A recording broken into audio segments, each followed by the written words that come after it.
Welcome back to Good Morning Vail. It's a special day here in the TVA studios. I've got Chris Jarnot in the hot seat. He's the EVP, the COO of Vail Mountain. Chris, thanks for coming in. You bet. It's good to see you. Good to see you. Good stuff happening right now up on the mountain. We looked at last week with our opening. It was a meager opening of sorts, but it's changed so much in a week. It was a terrible opening.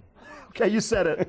I didn't want to say it. It was the a rough worst. one. We had so many challenges. The weather was unbelievable. Our lows for the last week have been lower, or our high temperatures for the day in the last week have been lower than our low temperatures up until about last Wednesday. That's how crazy the weather was going into opening this year. It was so warm for so long. And people enjoyed it and embraced that weather, but this time of the year for us, for you, things need to change, and they're changing. Yeah, snowmakers didn't enjoy it. No. They were having a hard time. Hats off to those guys and the groomers right now. Those are the guys behind the scenes, the heroes that don't wear capes. They're out there really making the product so we can do what we do. Yeah, snowmakers and the groomers. I mean, that we got open last Friday at Vail and at Beaver Creek was truly remarkable. I mean, the weather that we dealt with leading up to that was just extraordinary. I mean, beyond extraordinary for the nighttime low temperatures that we were seeing. And somehow those guys got it done. They used every minute that they could. They got creative. They worked hard and literally around the clock and got us open last Friday. But things have really dramatically changed in a week. And yesterday at Vail, we got chairs 2, 3, and 4 open up on the mountain.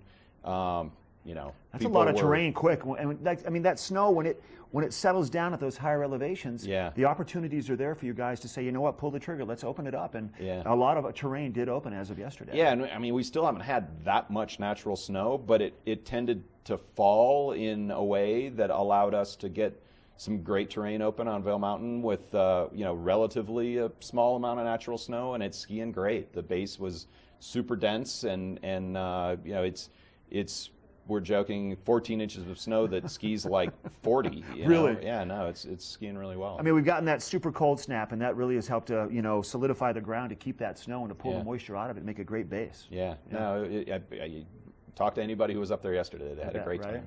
So some new things happening. Let's let everybody know what's happening at the top of Patrol Headquarters at Buffalo's with the new chair number 9 out of the back. Yeah, so the Sun Up lift is really our last fixed grip lift, slow lift outside of the Cascade lift in the beginner areas.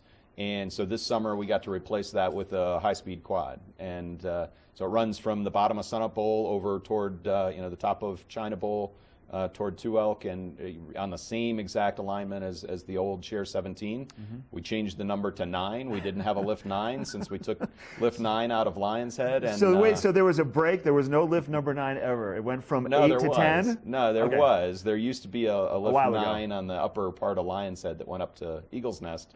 We took that out about 8 years ago and had a gap. 17 wasn't the original 17 either. 17 used to run parallel to where Chair 2 is now. So in the 90s, when they moved that lift and put it in Sun Up Bowl, they called it 17. So there wasn't like a 40-year heritage of this being the alignment of number 17. Right. And my line in town is, we fixed this. This is our 9th lift in 10 years at Vail. We've also built the 10th restaurant in that time. We're making so many improvements, fixing so many things that people aren't going to have anything to complain about pretty soon. So creating this confusion between 17 and 9 is something for locals to complain about. Yeah, you know what, they may, but it's not going to last for long once they go up there and experience it. Chris, thanks for coming in. You bet. It's a pleasure to see you. Congrats on everything happening. It is wintertime in the mountains. You guys are doing a great job. Appreciate TVA coming out to opening days and supporting us on the mountains, and keep it up. We're going to keep it up. We got more coming up after the break. Ashley will be live up in Beaver Creek. She'll give you a look at the weather for December the 1st when we come back.